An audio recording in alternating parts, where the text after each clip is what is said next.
Hello. So, continuing our video series here where we're talking about the impact of divorce on children of different ages. Today, we're going to focus more on preschool age children, so children aged around 3 to 5.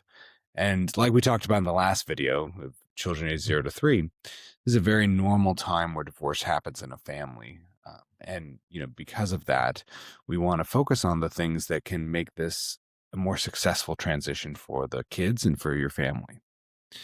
Now, with preschool age children, they've gotten into some routines and some habits that have helped them developmentally grow, right? You're looking at things where you've helped them, with potty training, you've helped them start to maybe develop some social life outside of the home at preschool, at daycare, things like that. Now, what you're going to probably see here, and what's very normal, is some regression. So you might see some bedwetting behaviors. You might see some more disruptive behaviors at school, things that they're maybe not used to doing, right? That's a normal thing. And that's in part because they have the structure and a very concrete way of looking at things as preschoolers that, is extremely disrupted by the divorce and by the changing circumstances. So no matter what, no matter how well you and your partner handle it, there's going to likely be some regression. You don't want to overreact to that, right? Or put too much attention on that to cause them to identify more with the regression or the challenges that they're facing. You want to just kind of continue to figure out ways to introduce normalcy into their life in the new normal, right? So, like with anything, when it comes to divorce, limiting their access to the conflict that's happening, limiting how much they're aware of the volatility that's going on is important. Now, that's not easy, right?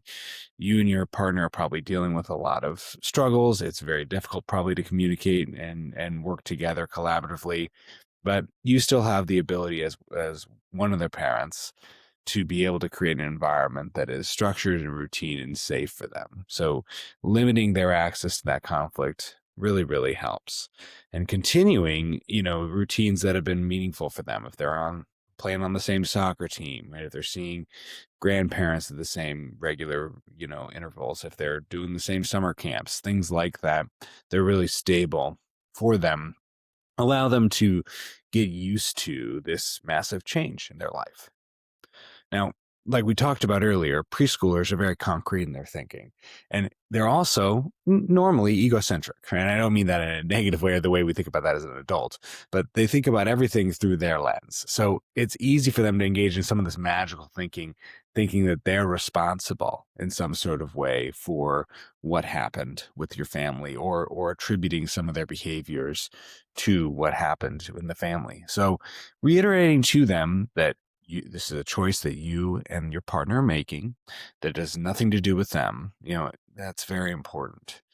And like we talked about in the last video, there's hope here that since they're very young and you and your partner are going to be starting different lives, that they could experience two very stable family systems. And you want to encourage that, right? You want them to have positive experiences at both places, and you want to make sure that you're facilitating that as a parent. So talking to them about the positive experiences they're going to have at your partner's home and the positive experiences they're going to have at your home.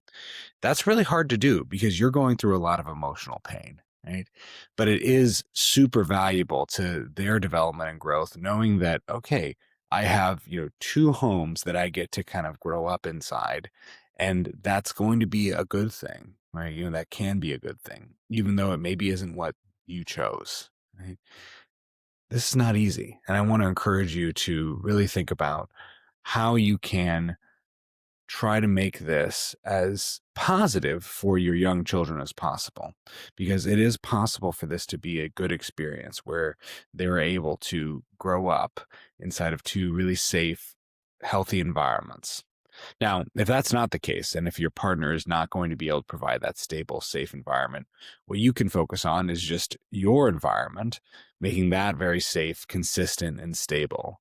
And that's also going to be very valuable.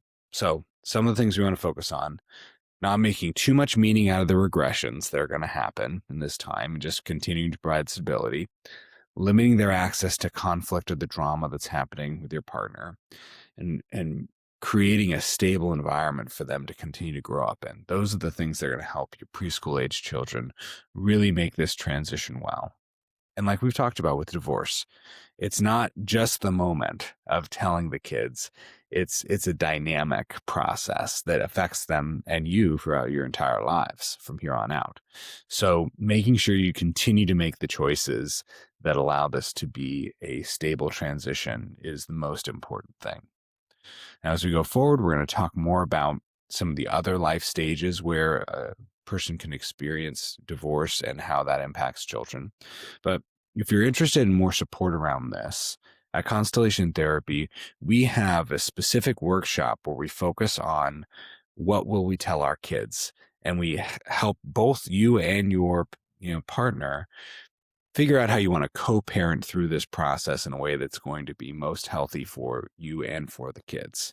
We also have a weekly support group called Wayfinders that's on Thursdays at lunchtime, 12 to 1, that allows you to talk with other people that are going through divorce, process your feelings about it, get ideas, and work together to heal in community.